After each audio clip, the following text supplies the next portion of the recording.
Hi friends, ఈరోజు మనం చూడబోయే వీడియోలో పార్వతీదేవి ఎందుకు కాళికాదేవి రూపాన్ని ఎత్తి రక్తాన్ని తాగింది అనే విషయాల గురించి తెలుసుకుందాం. స్కంద పురాణం ప్రకారం అశ్రుచరణ్ అనే ఒక రాక్షసుడు ఉండేవాడు. ఇతడు దేవతలను ఎప్పుడు హింసిస్తూ ఉండేవాడు. అందువల్ల దేవతలందరూ కలిసి ఈ రాక్షసుడికి చంపేశారు. అదే సమయంలో భూలోకంలో రక్తబీజుడు అనే రాక్షసుడు ఉండేవాడు. అశ్రుచరుడిని దేవతలందరూ చంపేశారని తెలిసాక రక్తబీజుడు బ్రహ్మదేవుడికి 5,00,000 సంవత్సరాలు ఘోరమైన తపస్సు చేస్తాడు. ఇతడి తపస్సు మెచ్చిన బ్రహ్మదేవుడు ప్రత్యక్షమై ఏం వరం కావాలో కోరుకోమని రక్తబీజుడిని అడుగుతాడు. అప్పుడు అతడు, నాకు యక్షులతో కానీ, రాక్షసులతో కానీ, దేవతలతో కానీ, మానవులతో కానీ ఎవ్వరి వల్ల నాకు చావు రాకూడదు. అలాగే నా రక్తం కింద పడ్డ ప్రతిసారి దాని నుంచి నాలాంటి అనేక మంది రాక్షసులు ఉద్భవించాలి అనే వరాన్ని కోరుకుంటాడు. అప్పుడు బ్రహ్మదేవుడు అతడు అడిగినట్టుగానే వరాన్ని ఇచ్చి, నీకెవ్వరి వల్ల చావు రాదు, కానీ నిన్ను స్త్రీలు మాత్రం చంపగలరు అని వరమిచ్చి అక్కడి నుంచి వెళ్ళిపోతాడు. ఆ తర్వాత రక్తబీజుడు తను వరం పొందాననే గర్వంతో ముల్లోకాలలో ఉండే ప్రజలందరినీ హింసిస్తూ ఉండేవాడు. అంతేకాకుండా దేవలోకంపై కూడా దండెత్తి దేవతలను హింసించి దేవలోకాన్ని ఆక్రమించాడు. అందువల్ల దేవతలు ఆ రాక్షసుడికి భయపడి భూలోకంలో జీవిస్తూ ఉండేవారు. అప్పుడు దేవతలందరూ ఇంద్రుడితో కలిసి బ్రహ్మదేవుడికి దగ్గరికి వెళ్ళి రక్తబీజుడు నుంచి వారిని కాపాడమని అడుగుతారు.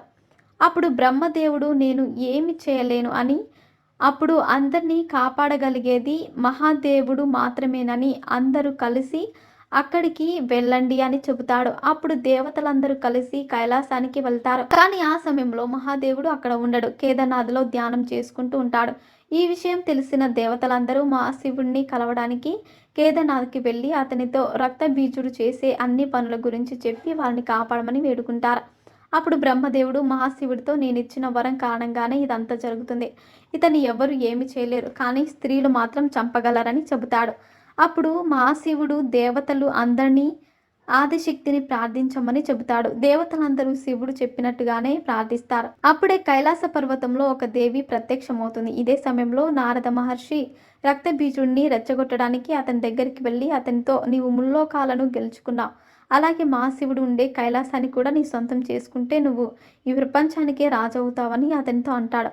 అప్పుడు రక్తబీజుడు తన మంత్రిని పంపి శివుడితో సగభాగమైన పార్వతీదేవిని అపహరించి తీసుకురమ్మని చెబుతాడు.